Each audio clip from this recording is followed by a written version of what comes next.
gracias, muchas gracias. Bueno, muchas gracias, muchas gracias. Gracias a todos. Buenas noches. Hola, hola, bienvenidos al programa. Yo soy Jaime Bailey. Hoy es lunes 23 de septiembre. Estamos saliendo en directo, son las 9:00 de la noche aquí en Miami. En un momento voy a conversar con un joven y muy brillante político venezolano, un demócrata cabal, Fabio Valentini, que es un alto dirigente del partido 20 Venezuela. Él representa al partido 20 Mundo, que es parte de la agrupación política de María Corina Machado, una valerosa, una campeona defensora de la libertad en Venezuela. No se pierdan el testimonio muy valioso de Fabio Valentini en un momentito. Quiero dedicar el programa de hoy con mucho cariño a una chica que está cumpliendo 15 años por estos días. Su papá Joel me pidió que la saludara. Ella se llama Vanessa Bermúdez. Vanessa, un abrazo y un beso para ti. Happy birthday. Bueno, vamos a la actualidad. Por cierto, este viernes voy a estar en Santiago de Chile. Me han invitado a dar una conferencia. Yo no doy conferencias, yo doy charlas en el mejor de los casos, ¿no? Y esto va a ser este viernes, 27 de septiembre, en Santiago de Chile, a las 7 de la tarde, en el Centro Cultural Gabriela Mistral. Así que ahí los espero. Sospecho que irán no pocos venezolanos, quizá incluso más que chilenos. Bueno, vamos a lo nuestro. El presidente Trump está en serios problemas. Quizá él no se ha dado cuenta todavía, pero está en serios problemas. Creo que se ha metido en el problema más hondo, más grave, desde que comenzó su presidencia turbulenta. Resulta que alguien todavía anónimo de la comunidad de inteligencia, alguien cercano a él,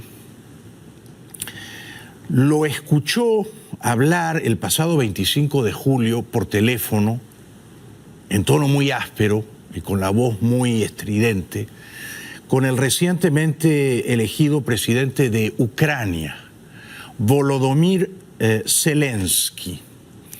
Trump le dijo a Zelensky casi a los gritos y 8 veces, según ha confesado este oficial anónimo de inteligencia que ha acusado a Trump, Trump le dijo a los gritos al presidente de Ucrania que tenía que investigar a Joe Biden.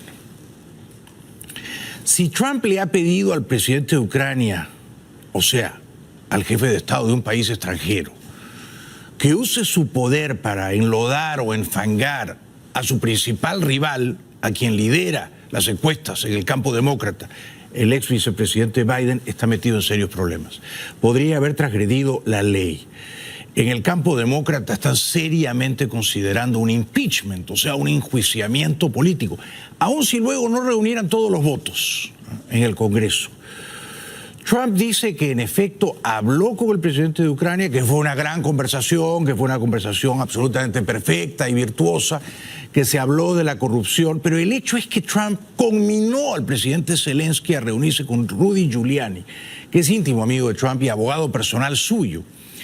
Y Rudy no solamente viajó a Kiev, sino después a Madrid, y abogó para que el presidente recientemente electo de Ucrania, el señor Zelensky, investigar a Biden. ¿Por qué a Biden? Porque cuando Poroshenko era presidente de Ucrania, el hijo de Biden, por cierto tenía un hijo que murió, Beau Biden, no estamos hablando de él, sino de Hunter Biden. Hunter Biden era miembro del directorio de una compañía de gas natural de Ucrania. Y aparentemente habría hecho negocios indebidos o habría usado la majestad del cargo que ocupaba su padre, vicepresidente de Obama, para hacer negocios en la compañía de gas natural Burisma en Ucrania. Entonces Trump sospecha, y Rudy Giuliani no menos, que los Biden hicieron negocios provechosos en la Ucrania de Poroshenko. Por eso Trump ahora quiere que Zelensky los investigue. Pero si le ha pedido o si casi le ha ordenado que lo haga, amenazándolo con suspender la ayuda militar por $250 millones, que aparentemente habría congelado porque Zelensky no movió ficha, Trump estaría en serios aprietos. We had a great conversation. The conversation I had was largely congratulatory, was largely corruption, all of the corruption taking place, was largely the fact that we don't want our people, like Vice President Biden has done, creating to the corruption already in the Ukraine. Son dos acusaciones. La que se le hace a Trump es haber usado indebidamente su poder, haber abusado de su poder para involucrar al presidente de un país extranjero, Ucrania, en dañar la reputación de su rival político Joe Biden. Esa es una acusación que podría llevarlo al impeachment. La otra es la que Trump y Giuliani le hacen a Biden, que cuando él era vicepresidente de Obama, él a su turno llamó al presidente de Ucrania de entonces, el señor Poroshenko, y le dijo: no quiero que investiguen a la compañía Burisma. Hay un fiscal o un procurador que se está metiendo en líos con la compañía donde está mi hijo. No quiero que hagan eso. Yo no sé si esa otra llamada ocurrió, la del entonces vicepresidente Biden al entonces presidente ucraniano Poroshenko. En cualquier caso, Trump ahora está en serios problemas. Listen to me. Listen to me. I assume many people are on the line. I know that before I make the call, and that's why you have intelligence agencies, everybody listening. That call was a great call. It was a perfect call. A perfect call. What wasn't perfect is the horrible thing that Joe Biden said. And now he made a lie when he said he never spoke to his son. I mean, give me a break. He's already said he spoke to his son. Bueno, esto recién comienza, ¿eh? Desde el campo demócrata están pidiendo que se revele el contenido exacto, la transcripción fiel de la conversación telefónica entre el presidente Trump y el recientemente inaugurado presidente ucraniano Zelensky el pasado 25 de julio. Pero el whistleblower, el delator de Trump, dice que Trump a los gritos y 8 veces en una sola conversación, le exigió a Zelensky investigar el caso Biden en Ucrania. Biden, que ve en esto una oportunidad, creo yo, porque Trump parece preocupado por su candidatura. Da la impresión de que Trump está multiplicando esfuerzos para ponerle zancadillas a Biden. Por lo tanto, en cierto modo, Trump eleva a Biden, ¿no? Y lo sitúa en la categoría de ya casi nominado pretendiente demócrata. Y falta mucho todavía para entonces, un año entero. Biden acusa a Trump de haber cruzado la línea, lo que equivale a, quizá, haber vulnerado la ley. Joe Biden on defense, fending off attacks from President Trump. He'll do whatever he has to do, but this crosses the line. The Wall Street Journal reports President Trump repeatedly pressed the Ukrainian president to investigate Biden's son, who served on the board of a Ukrainian energy company when his father was vice president. Trump's doing this because he knows I'll beat him like a drum. And he's using the abuse of power and every element of the presidency to try to do something to smear me. El señor Biden tiene 76 años, no es un jovencito ya, ¿verdad?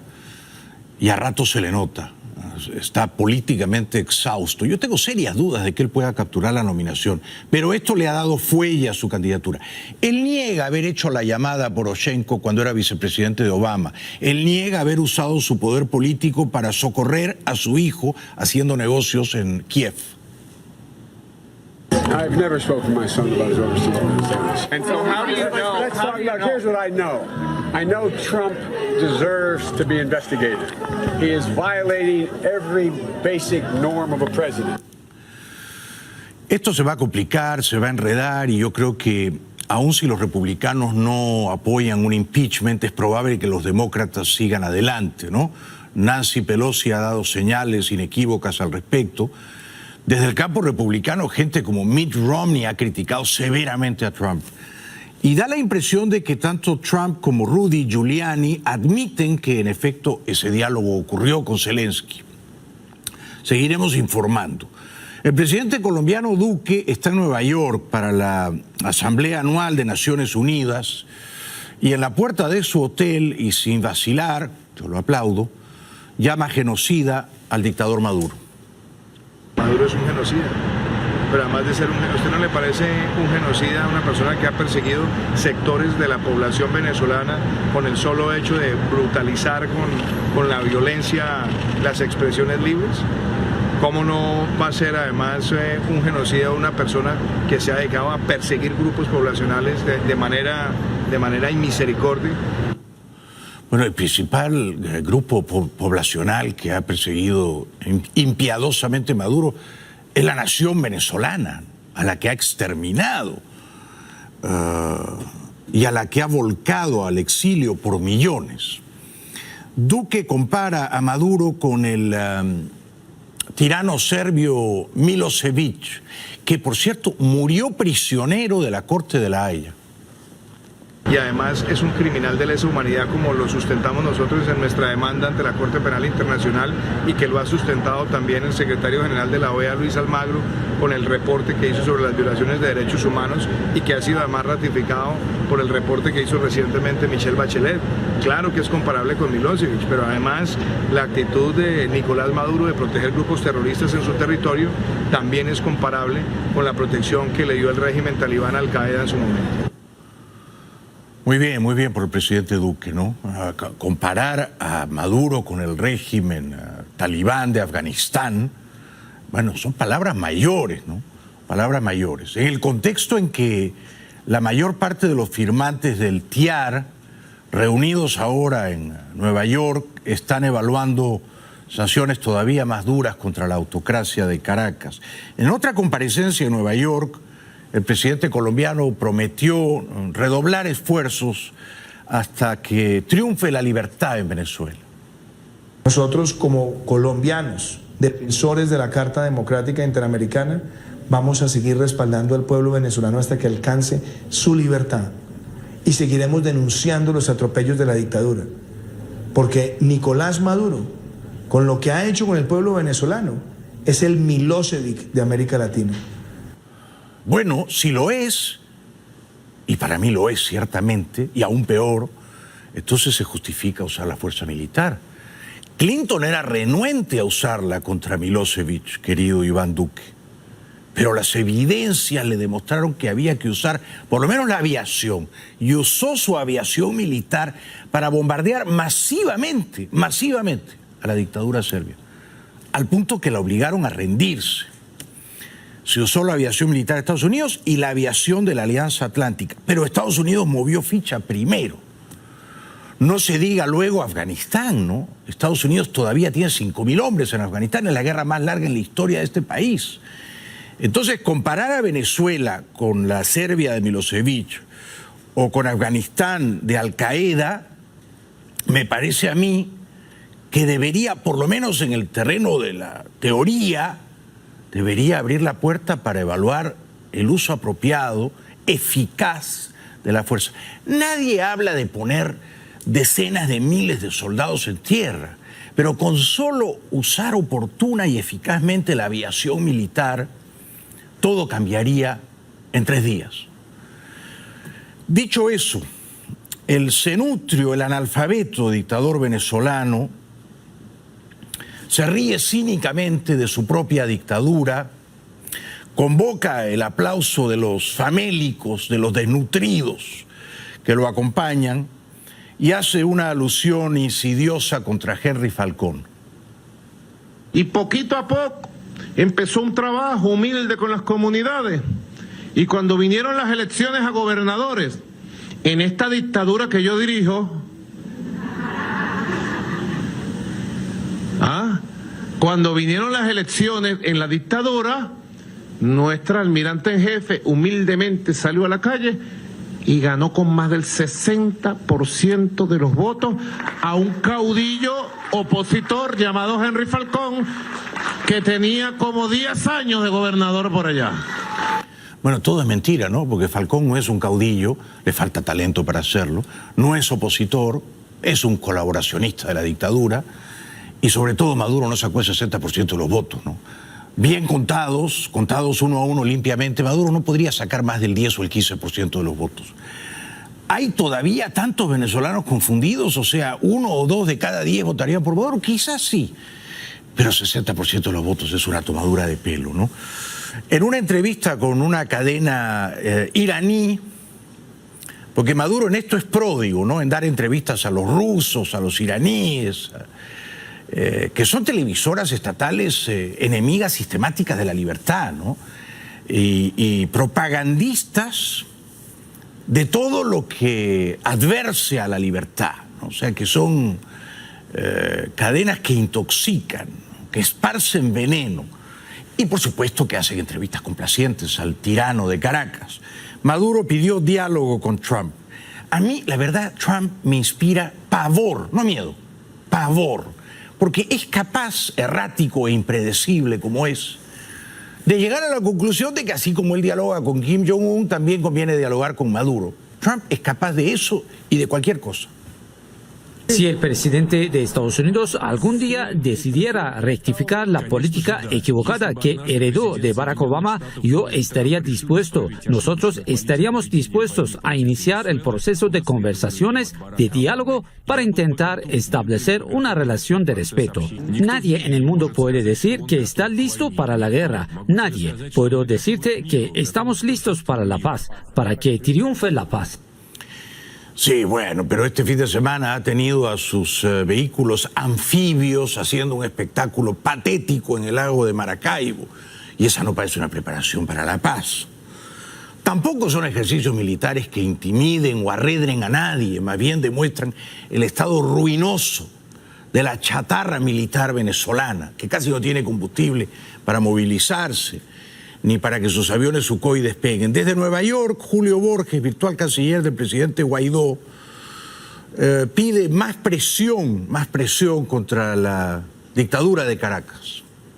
Hay muchas herramientas que todavía pueden suceder, son lo que más han llevado a la vanguardia en todo esto, y creo que en este momento los Estados Unidos junto con Europa y América Latina van a incrementar la presión. Lo importante en una línea es lo siguiente: en la medida en que Maduro cerró el ciclo de Barbados, en la medida en que le dio una patada 2 veces a esa negociación que se puso sobre la mesa muy concreta, tiene que abrirse ahora un nuevo capítulo de presión sobre todo de los países europeos de la región, para lograr que con esa presión o se termine de quebrar la dictadura o que se les obligue a un desenlace democrático. Bueno, saludamos los esfuerzos del canciller en la sombra, Julio Borges. También aludió al informe de la señora Bachelet, lo elogió. Desgraciadamente, siendo que ella trabaja para las Naciones Unidas, solo que desde Ginebra, da la impresión de que el secretario general, el portugués Guterres, no ha leído el informe o no le interesa demasiado, ¿no? Porque el modo en que recibe Guterres a Arreaza, a Delcy Rodríguez y al embajador Moncada, francamente desdora su legitimidad moral, ¿no? O sea, él practica la más descarada duplicidad moral, la más descarada. Habla a favor de los derechos humanos y de la libertad en términos muy genéricos, pero cuando se trata de condenar a una dictadura como la venezolana, que aplasta sistemáticamente los derechos humanos, calla en 7 idiomas y es necio en 4 idiomas. Bachelet fue muy positiva, fue muy importante, porque lo que vimos es cómo se puede pasar del informe, que ha sido un informe muy real, muy crudo de lo que vimos en Venezuela, cómo pasar a que no quede solamente en el diagnóstico, sino que haya mecanismos concretos de investigación y de castigo a quienes han violado los derechos humanos en Venezuela. Bueno, ¿qué pueden hacer los países firmantes del TIAR, ¿no? Los que han votado a favor de la aplicación del TIAR, que es un tratado que se firmó en el año 47. No todos han votado a favor, no todos. Pero han votado a favor, por ejemplo, Argentina, Brasil y Chile, ¿no? Colombia, por supuesto, también, ¿no? Algunas sorpresas en Centroamérica, Guatemala, Honduras, El Salvador. Bueno, Perú se abstuvo.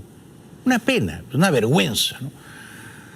¿Qué pueden hacer? Por lo pronto romper relaciones diplomáticas. Bueno, eso sería bastante, ¿no?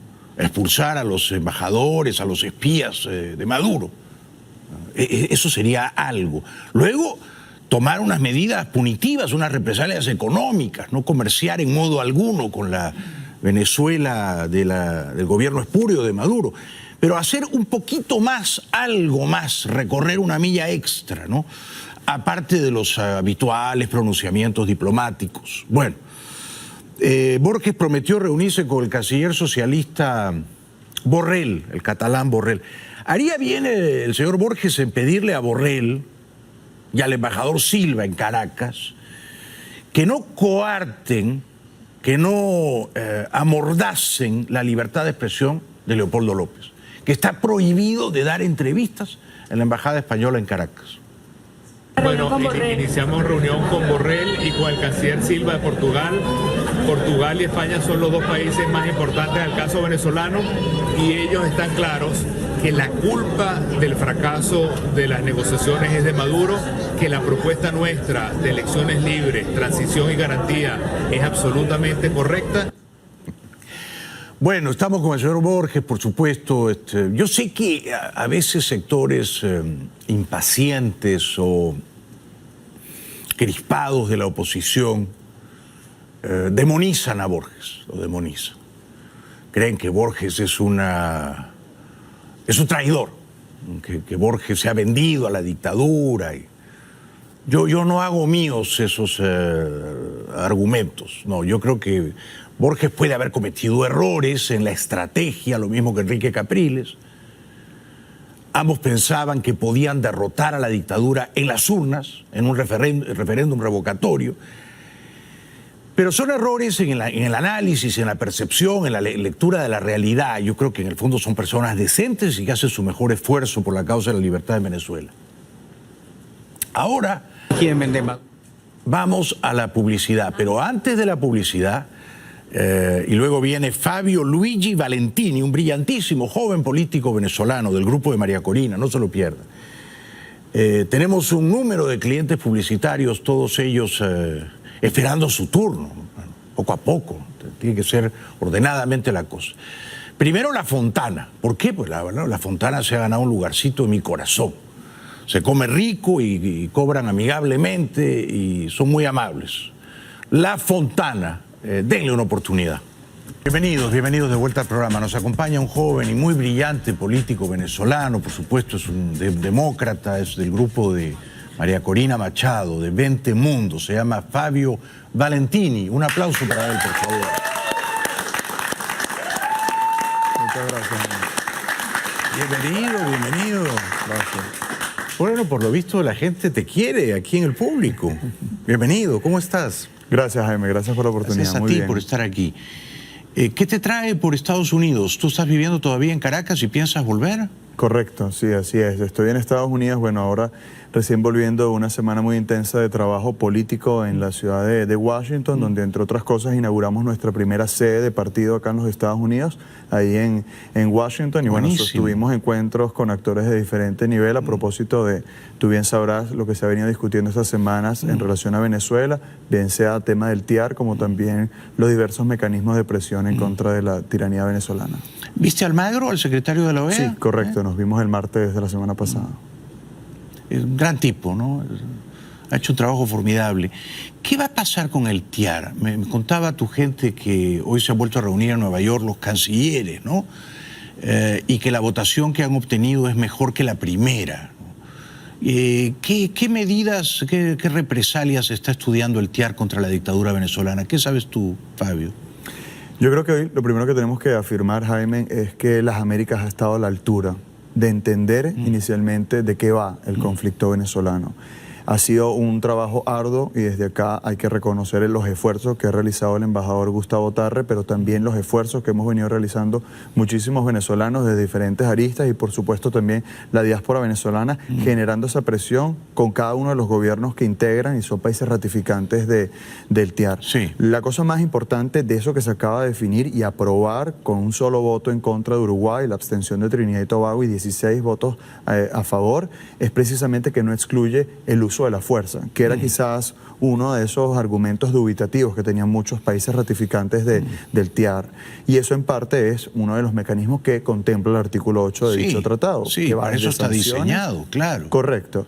Y en parte eso fue un trabajo también que nosotros realizamos en Washington, porque acá hay que reconocer que el régimen, sus aliados cubanos y evidentemente toda la el gran sistema propagandístico que tienen en Venezuela y fuera de Venezuela, pues se han encargado de banalizar ese uso de la fuerza, ¿no? Ahora, bueno, es una buena noticia la que nos das, ¿no? Tú dices que son 16 votos sobre 19 o 20 países que integran el TIAR. Pero si bien no excluyen el uso de la fuerza, cuando hablan en sus discursos, en sus declaraciones, ciertamente sí lo excluyen. O sea, yo hoy he visto declaraciones de Piñera en Nueva York, de Duque en Nueva York, del canciller Holm, y todos lo primero que dicen es mecanismos pacíficos, no al uso de la fuerza. Sí, yo creo que hay que empezar a alinear los tiempos. Y evidentemente el tiempo que juega en relación es el tiempo de los venezolanos, que no se mide ni en horas, ni en minutos, ni en segundos, sino en muerte, hambre y éxodo, sobre todo, ¿no? Entonces es como ya ahorita subimos un primer nivel de igualar esos tiempos de la comunidad internacional, en este caso de los países de las Américas, con los tiempos de los venezolanos. ¿Y qué deberían hacer? ¿Cuál sería la primera medida que debería tomar el TIAR? Bueno, a propósito de lo que hoy han decidido, me parece que es interesante este primer cerco que ellos se comprometen a dar a nivel económico y financiero y de trabajar en conjuntos en una coalición de identificar cuáles han sido estos personeros del régimen que a propósito de lavar capitales y con todas las fugas que ha venido permitiendo el régimen venezolano, bien sea por narcotráfico o tráfico ilícito de recursos naturales, pues entonces detenerlos como ya lo ha venido haciendo, por ejemplo, los Estados Unidos y Canadá, pero ahorita también dentro de todo el hemisferio, Centroamérica y Suramérica principalmente. Eso a su vez yo creo que tiene que permitirnos a nosotros, y eso es un trabajo que hay que realizar, se está realizando desde ya, es precisamente en aumentar esa presión y de comprender que el diagnóstico del conflicto venezolano pues no es un diagnóstico como otro autoritarismo más, otra dictadura militar que hace vida en el continente. Y esto es algo muy importante que nosotros detallamos en Washington. Espérate un ratito ahí. Todo el mundo dice aumentar la presión y suena bonito, o reforzar el cerco. Sí, eso suena bien.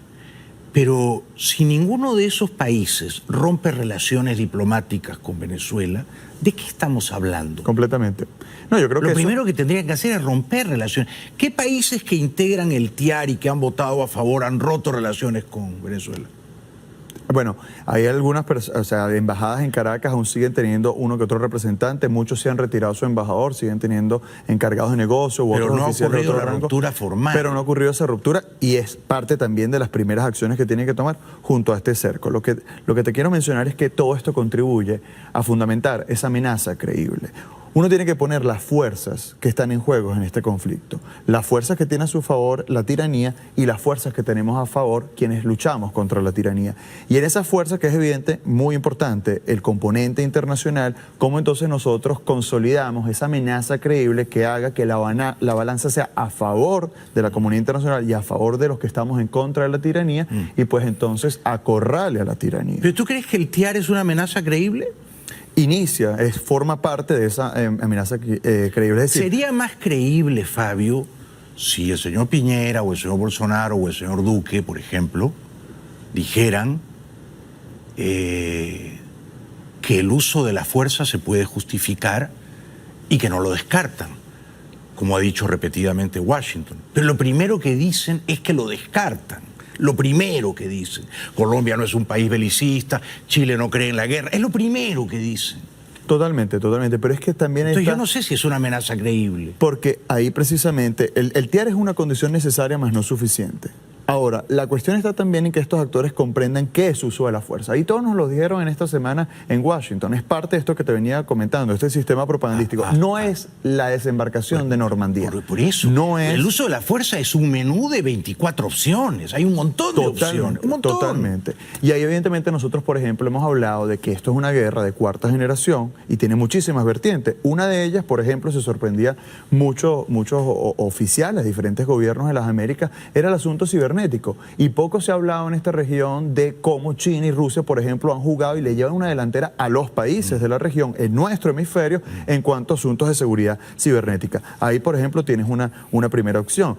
El asunto está en que hay muchísimos mecanismos que complementan y focalizan ese uso de la fuerza, sin que llegue a ese punto de desembarco propio está hablando de tropas. Del día de Normandía. Pero yo mencioné el uso apropiado de la aviación, por ejemplo, la aviación militar. En esta época tú puedes mandar aviones no tripulados, tú puedes enviar misiles teledirigidos con una precisión absoluta sin poner a un solo soldado en tierra. Ahora, así las cosas, ¿no haría bien el presidente Guaidó en estar ahora en Nueva York? ¿Ahora en Washington? ¿Crees que eso ayudaría? Completamente. Yo creo que si algo debe mejorar el bloque legítimo que lucha por la libertad de Venezuela es mejorar la interlocución. Porque ¿Él puede evidentemente salir de Venezuela? Yo sé que María Corina Machado no puede, pero ¿Guaidó puede salir? hasta los momentos no hay nada que lo impida, más allá de los riesgos que corremos todos los venezolanos de salir. Pero él o podría entrar ir a al país. Maiquetía y tomar un avión a Panamá y lo dejarían salir. Bueno, evidentemente habría que ver cuáles son las barreras que él pudiese tener. Insisto, o sea, lo que amenaza hoy al presidente no deja de ser una amenaza aislada a lo de todos los venezolanos día a día, pero está también en cuestión de asumir el reconocimiento, la relevancia y el respaldo también que tiene no solo de los venezolanos, sino también de esos interlocutores internacionales que harían en recibirlo. Haría bien en ir. ¿Hablan con frecuencia el presidente Guaidó y María Corina? Bueno, esto ha sido una gran incógnita que muchos venezolanos se preguntan y ha surgido muchísimo. Pero tú eres cercano a ella. En la opinión pública, sin duda alguna. Y hemos tratado de tener los mayores esfuerzos para que exista ese nivel de comunicación más fluido. Yo creo que hay fuerzas que utilizan al presidente o generan precisamente algún cerco dentro del presidente que hacen que se aleje precisamente de una ruta que él enmarcó, que nosotros respaldamos, y te debo de recordar que la primera política nacional en darle el respaldo al presidente Juan Guaidó fue María Corina Machado, y el primer partido político venezolano en dar ese apoyo rotundo, todos nuestros afiliados, todos nuestros simpatizantes, fue Vente Venezuela, de manera que mientras el presidente se deje jalar por estas fuerzas que los desvíen de esa ruta, pues no solo se está desviando de quienes lo apoyamos, sino también del clamor popular. Clamor, o sea que no es tu respuesta ha sido elegante y diplomática, pero la conclusión es que no hablan con frecuencia. ¿Cuándo fue la última vez que hablaban por teléfono? Bueno, tuvieron un encuentro presencial hace 2 semanas. 2 semanas. Pero él no le pide consejo, y en mi opinión debería. El tiempo ha demostrado que María Corina tenía la razón, los hechos le han dado la razón. Por lo tanto, haría bien en pedirle consejo, ¿no? Asimismo, bueno, es lo que hemos dicho nosotros, lo que nuestra propia bancada parlamentaria ha venido realizando desde la Asamblea Nacional, y lo que el propio venezolano también pide desde las redes sociales hasta en las propias manifestaciones. Quédate un ratito más, que estoy encantado de conocerte y de hablar contigo. Seguimos luego de la pausa con Fabio Valentini. ¿Cómo no? La gente lo aplaude, ¿cómo no? Gracias. Y por supuesto estamos todos aquí en el estudio echando de menos a María Corina Machado. Los dejo ahora en compañía de nuestros queridos amigos del Hamilton Group, que tienen un importante mensaje para ustedes. Adelante, por favor. Bueno, ha venido un muy joven y muy brillante. Cuando digo muy joven, tiene 25 años, o sea que... Y muy brillante, muy destacado político venezolano del grupo de María Corina Machado, Fabio Valentini. ¿Tú podrías eventualmente postularte a un cargo público o hay unas edades mínimas? Para postular, por ejemplo, a la Asamblea Nacional, ¿hay que tener una edad mínima? Bueno, para cada cargo público sí hay ciertas edades, pero parto por decirte que no hay contemplado ningún cargo público bajo este sistema. Muy bien, ¿no? Hace bien, por supuesto, claro. Esa es la primera condición que todo demócrata racional debería tomar hoy en Venezuela. Pero sí se tienen rangos de edades. Por ejemplo, la alcaldía es un mínimo de 25 años, 26 en ejercicio, por ejemplo. ¿Qué consejos le darías tú al presidente Guaidó? Me he quedado preocupado cuando has dicho que hay como unas fuerzas oscuras que lo llevan a un lugar que a él no le conviene, pero sobre todo que a Venezuela no le conviene, ¿no? ¿Qué consejos le darías tú, Fabio? Primero, que deje a un lado esas fuerzas que él sabe bien quiénes son y hacia dónde van esas fuerzas operando. Segundo, que confíe en el apoyo que los venezolanos y estos países le han dado. Y tercero, que se crea que es el presidente de los venezolanos. Muy bien. ¿Tú percibes que él a veces no se cree presidente? ¿En qué circunstancias, por ejemplo? Precisamente en la toma de decisiones, Jaime. Y esto es algo bastante importante de seguir en la política cotidiana venezolana.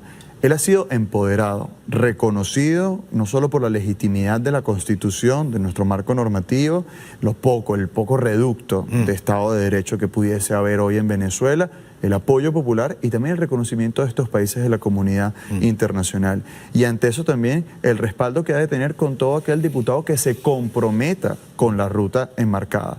Todo aquel que no se comprometa pues está fuera de esta ruta. Y yo creo que los venezolanos lo han dicho muy claro, no hay tiempo para más diálogos ni ninguna otra vacilación, ni hay tiempo mucho menos para golpes de estados internos como lo que ocurrió la semana pasada, que a mi consideración muy en personal ha de ser algo que se debió denunciar con mucha más contundencia porque es un golpe de estado a la legitimidad del propio presidente Guaidó. ¿A qué golpe de estado te refieres?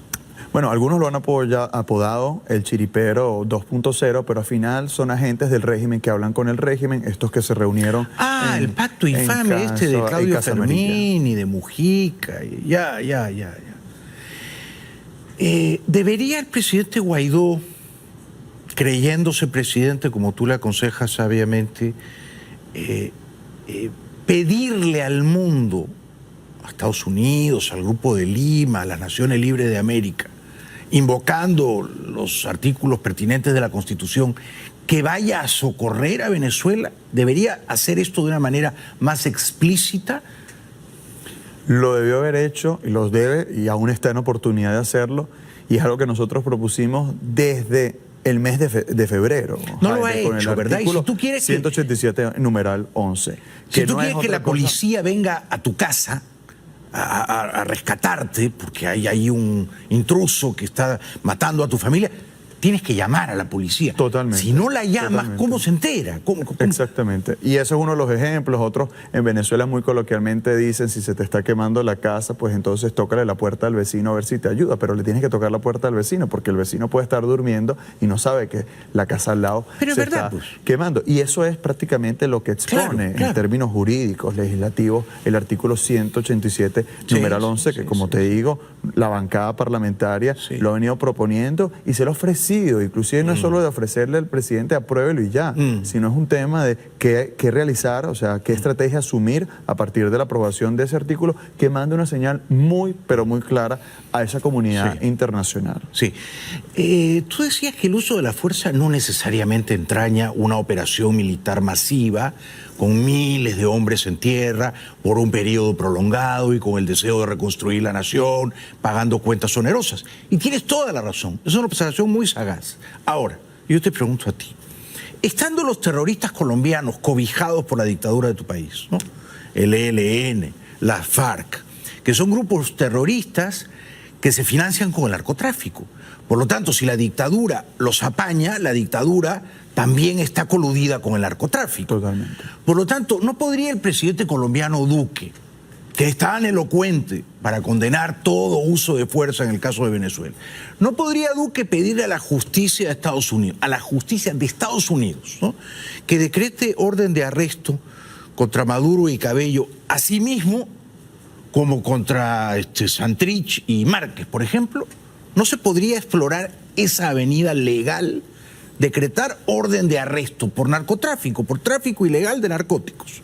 Me parece que es una de las vías quizás más expeditas y de las tantas cartas que tiene a disposición el presidente Duque, que bien sabemos también va a anunciar esta semana desde Nueva York, precisamente a partir de la resolución 1373 que condena el terrorismo internacional y todo Estado que apoya el terrorismo internacional, en este caso bajo el amparo de la FARC y estos grupos irregulares que hacen vida en Venezuela, denunciarlo hasta este foro, pero bien tú sabrás qué significa Naciones Unidas. Yo creo que eso es una de las vías más expeditas, pero también hay otra vía muy interesante y un poco lo ato a la pregunta anterior, y nosotros lo hemos recomendado al presidente interino. A propósito del lanzamiento en armas de la FARC, está en las atribuciones del interinato de la presidencia venezolana hacer una alianza, convocar y pedir esa ayuda a componentes militares, en este caso directamente por comisiones directas antiterrorismo o antinarcóticos, DEA y otras agencias, junto a fuerzas de inteligencia colombianas para juntos, presidencia legítima venezolana, gobierno colombiano, pues atender esta situación. Es una carta pública. Lo has dicho bien. Eso sería Guaidó. Eso sería Guaidó creyéndose presidente y actuando como presidente. Él es el presidente de Venezuela. Si Venezuela se ha infestado de terroristas colombianos, él tiene todo el derecho, toda la autoridad, está dentro de sus competencias. Totalmente. Hablar con Bogotá y con Washington para articular un esfuerzo para hackear a esos terroristas, ¿verdad? Así es, completamente. Claro. Y esto ha ocurrido en otros momentos. En su momento, ¿cuál fue la responsabilidad que se enfrentó Winston Churchill en su momento ante Reino Unido? Oye, tengo que pedir ayuda porque si no vamos a perder. Claro, a nuestra claro, nación. por supuesto. Y creo que eso es importante, que muchos quizás en Venezuela lo pueden ver como un acto de debilidad, pero a mí me parece que es el sumo acto de responsabilidad. Y es la responsabilidad adquirida, que insisto nuevamente, Jaime, quiero ser muy incisivo con esto, que tiene el respaldo de los venezolanos, que tiene el respaldo de estos gobiernos, que tiene el respaldo de nuestra organización, pero es precisamente asumir con responsabilidad la coyuntura, el conflicto que hoy impera en nuestro país y todo mecanismo habilitado para resolverlo. Sí. Todo mecanismo habilitado para resolverlo. Sí. Ahora, me parece que tienes las ideas bastante claras.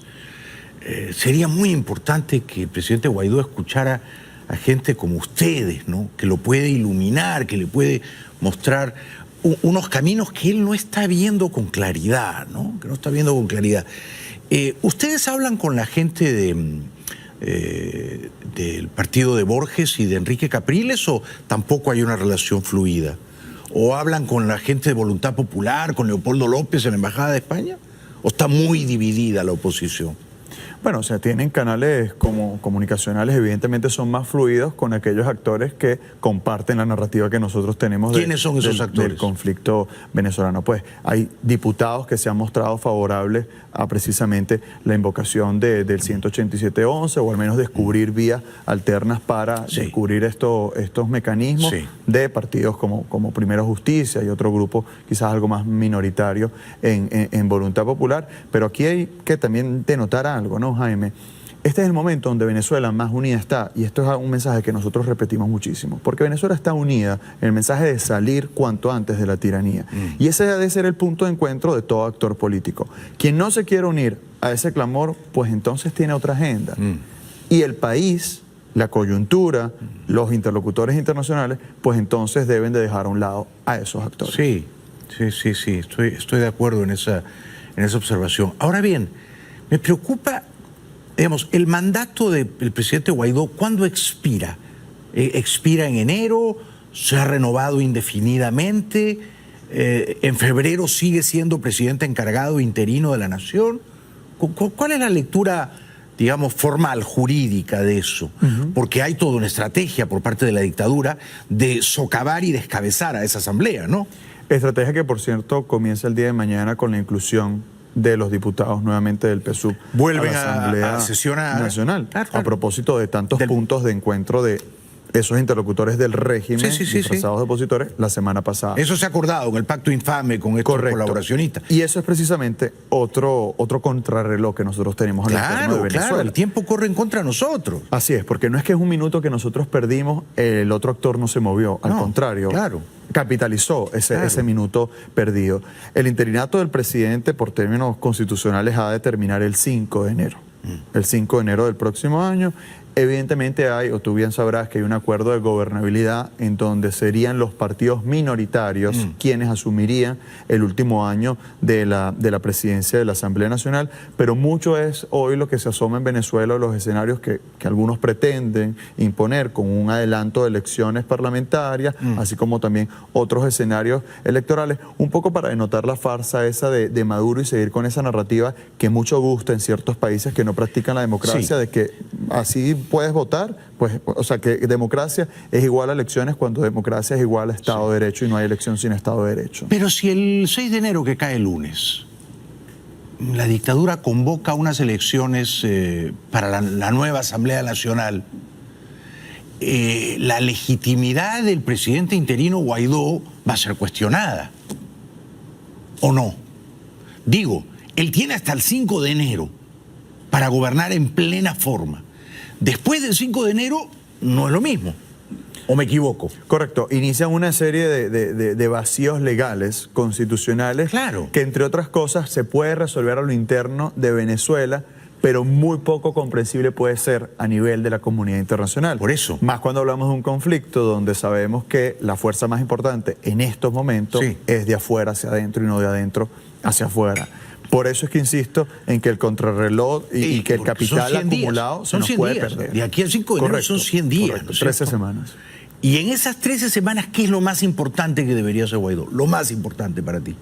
Pues precisamente denotar la amenaza que ocurre en Venezuela, como esto atenta contra la seguridad del hemisferio, sí, y evidentemente a que debe abrirse los canales para el uso de la fuerza y consolidar esa amenaza creíble.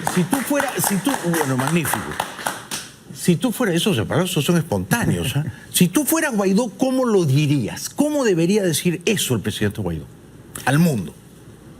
Bueno, expondría precisamente un diagnóstico muy breve, porque yo creo que los actores internacionales también conocen o algo conocen de lo que impera o lo que ocurre en Venezuela, quizás no con tanto lujo de detalle, que en Venezuela sí podemos dar esos lujos de detalles de esos actores, pero evidentemente solicitaría en respaldo de un marco normativo nacional, 187.11, con el artículo 8 del TIAR, con un marco normativo regional e inclusive con un marco normativo global que se incluye en lo que es el derecho y el principio de la responsabilidad de proteger, que hoy Venezuela es un cuadro favorable para que venga a ser socorrida por una coalición internacional liberadora. Brillante. Un aplauso para nuestro querido amigo Fabio Valentini.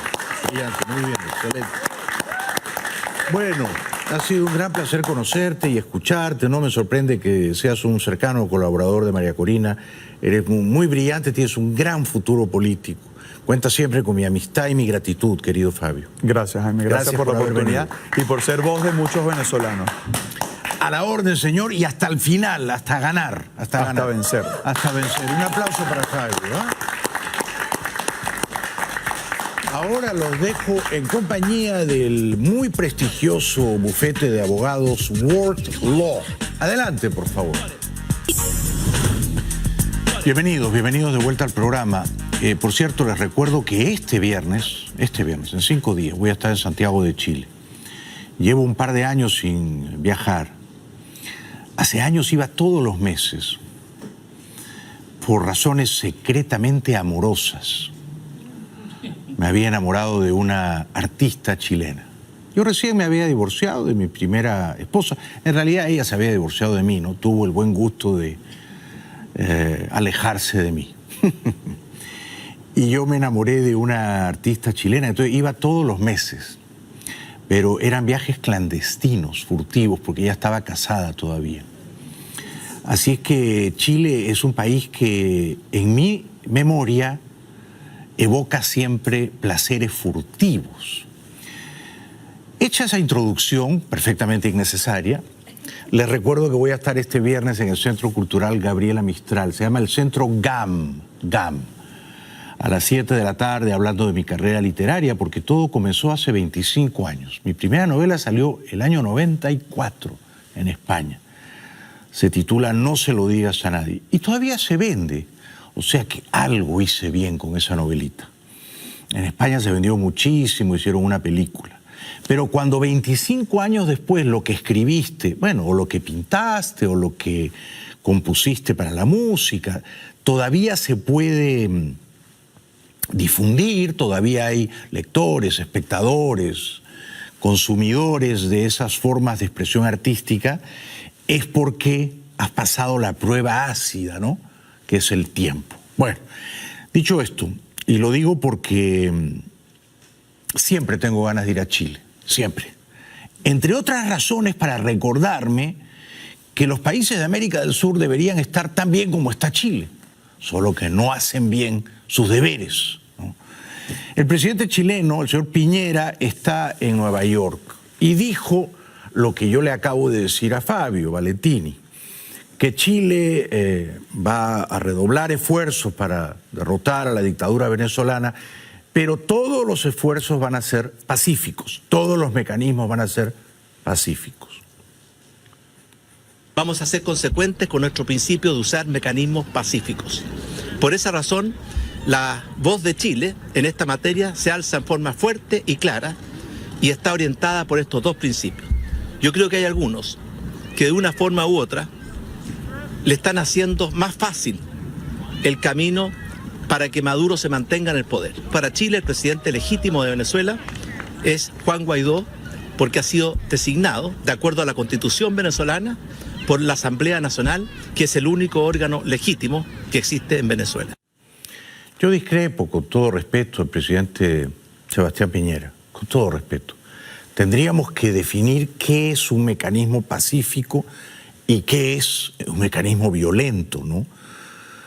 Usar la autoridad legítima, las fuerzas del orden, la gendarmería, las armas de la República, usar esa autoridad legítima para neutralizar y capturar a los criminales, y Maduro y sus secuaces son criminales, no es un mecanismo violento, es un mecanismo perfectamente legal y legítimo.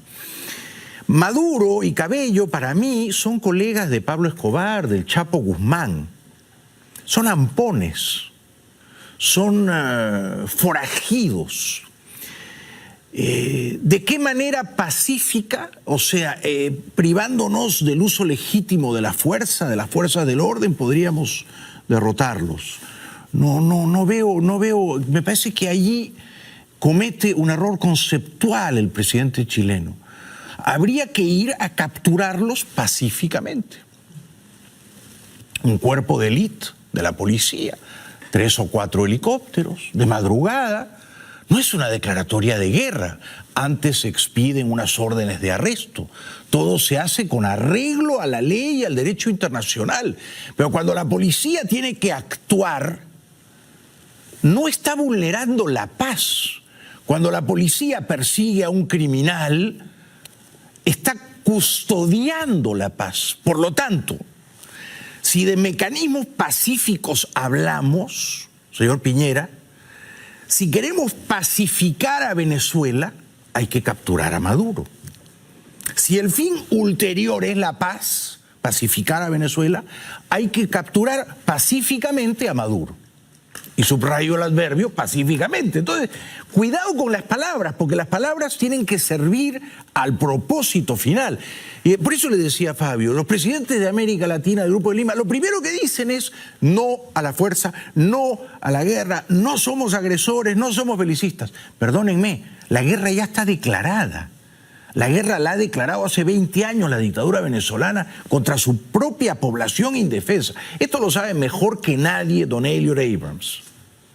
Todos están diciendo que el Grupo de Lima es muy importante, es central en el apoyo internacional para el presidente interino Juan Guaidó, la Asamblea Nacional y las fuerzas de democracia en Venezuela, y que su unidad es muy importante para lograr el cambio que todos queremos en Venezuela. Dice también nuestro querido amigo Abrams que es evidente que todo supuesto esfuerzo que hace la dictadura para negociar o dialogar con la oposición o con la parte de la oposición, que es lo bastante pérfida, como para simular que es oposición cuando no lo es, que todo eso es un sainete, es una charada, es una manera de ganar tiempo. Lo sabemos hace tantos años, ¿no? El régimen no quiere dialogar ni negociar seriamente. No quieren en verdad un cambio político en Venezuela y utilizan el diálogo, la negociación de los noruegos para postergar cambios y para tratar de dividir la oposición y la comunidad internacional, que no han podido hacer. Y hoy día creo que todo el mundo entiende lo que estaba pasando, que el régimen no quería negociar en serio. Sin embargo, bueno, yo tengo la mejor opinión de Elliott Abrams. Se ha quedado un poco solo porque tenía un aliado clave en John Bolton y ha sido despedido Bolton. Pompeo, como Trump, es renuente a usar la fuerza, incluso una mínima fuerza policial de madrugada. No quieren enredarse con liberar a Venezuela, ¿no? Es una pena que Trump no vea la oportunidad histórica que se le presenta. Es muy difícil para un presidente pasar a la historia. La historia te recuerda por una o dos cosas, no más. Y Trump tiene la oportunidad capital de pasar a la historia como un presidente que liberó a Venezuela y a Cuba. Lo puede hacer, lo debe hacer. No lo hace porque está enredado en otras cosas, ¿no? Y lo van a seguir enredando en otras cosas y lo llevan a un impeachment. Entonces, Elliot Abrams habla con el Grupo de Lima. Yo sé de buena fuente que les está pidiendo a esas cancillerías que rompan relaciones diplomáticas, al mismo tiempo, todas ellas con Venezuela. Sería un gran paso. Hemos dicho claramente que el objetivo es de cooperar sobre temas de presión diplomática, presión económica, lo que estamos haciendo, lo que ha hecho Brasil, lo que ha hecho Canadá, y queremos coordinar nuestros pasos adelante. No estamos hablando de un paso militar. Bueno, yo sí estoy hablando de un paso militar. Se usó la aviación militar a mediados de los 90 en los Balcanes para detener un genocidio. Los aviones eran de Estados Unidos y de los países democráticos de Europa, países que ahora reconocen a Guaidó. ¿Por qué no se pueden usar aviones de Estados Unidos y de Canadá, de Brasil y de Colombia?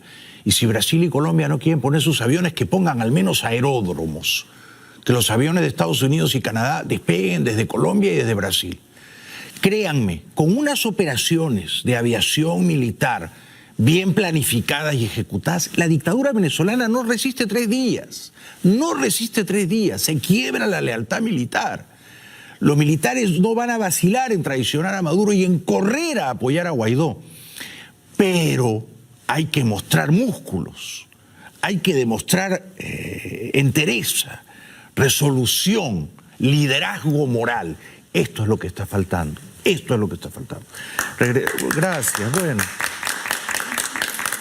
Gracias de corazón. Regresamos después de la pausa. Antes, opción al consumidor. Presten atención, por favor. Bueno, hoy en Nueva York, en Naciones Unidas, ocurrió un hecho verdaderamente conmovedor. Una jovencita sueca de nombre Greta Thunberg, de apenas 16 años, hizo un alegato brillante y encendido y apasionado a favor de salvar el medio ambiente, de salvar el planeta. Increpó durísimamente a los políticos que no han hecho nada para evitar la contaminación global. This is all wrong. I shouldn't be up here. I should be back in school on the other side of the ocean. Yet you all come to us young people for hope. How dare you? You have stolen my dreams and my childhood with your empty words, and yet I'm one of the lucky ones.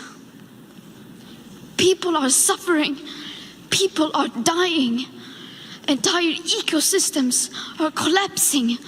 We are in the beginning of a mass extinction, and all you can talk about is money and fairy tales of eternal economic growth. How dare you? Muy impresionante porque, bravo, dice alguien del público y yo me sumo, porque tengo la certeza de que ella no exagera ni actúa y que su conmoción, su ira, la llamarada que arde en sus entrañas son todas verdaderas y que ella está sinceramente indignada, ¿no?, con quienes han traicionado a las próximas generaciones, a las que ella da voz, a las que ella dio voz hoy en Nueva York. More than 30 years, the science has been crystal clear. How dare you continue to look away and come here saying that you are doing enough when the politics and solutions needed are still nowhere in sight? You say you hear us and that you understand the urgency. But no matter how sad and angry I am, I do not want to believe that. Because if you really understood the situation and still kept on failing to act, then you would be evil, and that I refuse to believe. Extraordinario, ¿no? Extraordinario. Un alegato fulminante, de una inteligencia, de una agudeza y al mismo tiempo de una pasión. Una jovencita de 16 años, ¿no? La especie evoluciona, los jóvenes nos mejoran tanto, ¿no? Y entonces el mundo, el planeta, tiene futuro si hay jóvenes como Greta Thunberg, digo yo. You are failing us, but the young people are starting to understand your betrayal. The eyes of all future generations are upon you. And if you choose to fail us, I say we will never forgive you. Extraordinario, ¿no? A mí me conmovió cuando lo vi, lo edité, y demuestra que los suecos no se hacen los suecos. O sea, ese refrán es injusto. Ella es sueca, no se hace la sueca, ¿no es cierto? No se desentiende. Ojalá hubiera más jóvenes como ella, ¿no? Regresamos después de la pausa. Antes, una opción al consumidor. Ya volvemos. Mientras los venezolanos se mueren literalmente de hambre, la dictadura ordena a la tropa desmoralizada que haga unos ejercicios militares en el lago de Maracaibo. El sur del lago de Maracaibo sirvió de escenario para que más de 1.300 efectivos castrenses en unión cívico-militar, acompañados de buques de guerra, vehículos tácticos y aviones de acciones especiales, realizaran un desembarco anfibio. Desplegándonos para demostrar que nosotros queremos nuestra patria, que somos una fuerza armada altamente profesional y somos capaces de resistir las adversidades. Nuestros enemigos, nuestros adversarios, nos han subestimado y se han equivocado y se siguen equivocando. No se equivocan, no se equivocan. Hacen bien en subestimarlos. Son caimanes, son lagartos, Ceballos y Padrino, del mismo estanque, ¿no? Es un estanque bastante hediondo, pero no mete miedo con estos ejercicios militares. A duras penas se mueven los cacharros y echan unos humos, miren ustedes.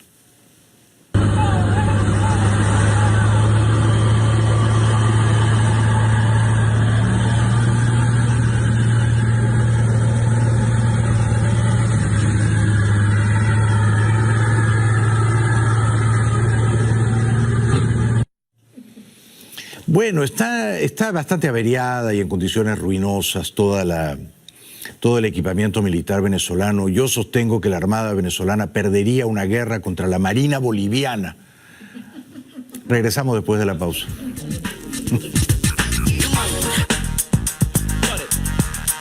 Bueno, para terminar quiero saludar la presencia de tres talentosísimos tenores peruanos que han grabado Ancora. Ancora se dice en italiano. Contigo, Perú, el disco está a la venta, los felicito, muchachos, gran trabajo. Gracias al público que vino esta noche tan encantador, tan paciente y tan afectuoso. A ustedes por vernos en todas partes, nos ven en los lugares más remotos. Seguimos mañana conspirando, hasta mañana. Chao, chao, buenas noches.